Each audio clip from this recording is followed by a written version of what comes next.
கோவையில் 1 மணி நேரம் பெய்த கனமழையால் மாநகர் முழுவதும் மழைநீர் தேங்கியதால் போக்குவரத்து பாதிக்கப்பட்டுள்ளது. அந்த காட்சிகளை பார்ப்போம்.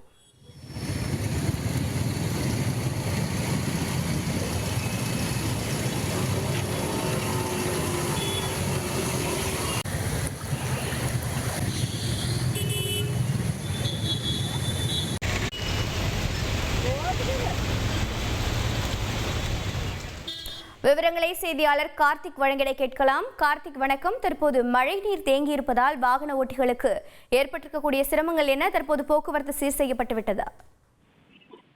வணக்கம். கோவை மாவட்டம் மாநகர் மற்றும் புறநகர் பகுதியில் சுமார் 2 மணி நேரமாக மழை பெய்து வருகிறது.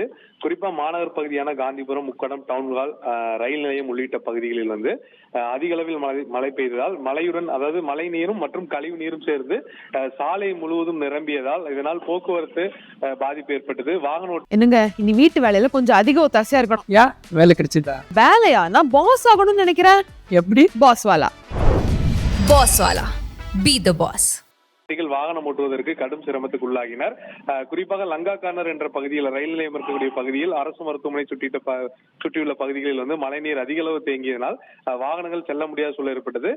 போக்குவரத்து போலீசார் ஒரு சில சாலைகளில் வாகனத்தை திருப்பிவிட்டு வேறு பாதையில் செல்ல அனுமதித்தனர். ஆனாலும் ஒரு சில வாகனங்கள் இந்த மழையில் சிக்கிக் கொண்டும் அந்த மழை தண்ணீர் கடக்க முடியாமலும் செல்லக்கூடிய காட்சிகள் பார்க்க முடிந்தது. அதே சமயம் மாநகராட்சி பணியாளர்கள் தொடர்ந்து அந்த மழை நீரை வெளி கால்வாய் பகுதிக்கு அனுப்புவதற்கான பணிகளில் ஈடுபட்டு இருக்காங்க. தொடர்ந்து மழையும் தற்போது சாரல் மழையாக பெய்து வருகிறது. மழை முழுவதும் நின்ற பிறகு இந்த கழிவுநீர் முழுவதும் வெளியேற்றப்படும் என மாநகராட்சி தரப்பு தகவல் கொடுத்திருக்காங்க.